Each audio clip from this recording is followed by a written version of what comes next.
சென்னையில் இதே மாதிரி ட்ரைனிங் வளர்க்க போனேன். நம்ம பெண்கள் பெயிண்ட் அடிக்கிறாங்க, அடிச்சு காட்டுமானோன்னு பெயிண்ட் அருமையாக அடிக்குது. இப்போ முதல்லாம் பெண்கள் சைக்கிளில் ஓட்ட மாட்டாங்க. இப்போ சைக்கிள் ஓட்டுறாங்களா, ஸ்கூட்டி ஓட்டுறாங்களா, பைக் ஓட்டுறாங்களா, கார் ஓட்டுறாங்களா, ஏரோப்ளானும் ஓட்டுறாங்க. என்ன ஓட்டுறாங்க? மேலே ஏரோப்ளான் போதில்ல, அது யார் ஓட்டுறா? பெண்களே ஓட்டுறா.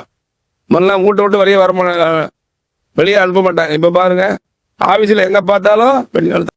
ஒரு நாளைக்கு உங்களுக்கு 800 ஐயா 800 பணம் கொடுக்க சொல்லிருக்காரு.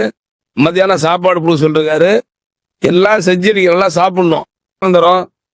குழந்தை பிறந்தா பணம் கொடுக்குறோம், படிக்கிறதுக்கு பணம் கொடுக்குறோம், இறந்தா பணம் கொடுக்குறோம், எல்லாத்துக்கும் பணம் கொடுக்குறோம். அதனால் உங்களுக்கு தெரிஞ்சவங்கெல்லாம் கூப்பிட்டு வந்து நம்ம வாரியத்தில் உறுப்பினர் ஆக்குங்க. சரியா? இந்த ட்ரைனிங்கை நீங்கள் முழுமையாக பயன்படுத்திக்கணும். இப்படி பண்ணுறது நல்ல திட்டத்தை கொண்டு வந்திருக்கிற அண்ணன் முதலமைச்சர் தளபதி மு.க. ஸ்டாலினுக்கு நாம் எல்லாம் விசுவாசமாக இருக்கணும், நன்றியாக இருக்கணும்னு கேட்டு விடைபெறுகிறேன். நன்றி, வணக்கம்.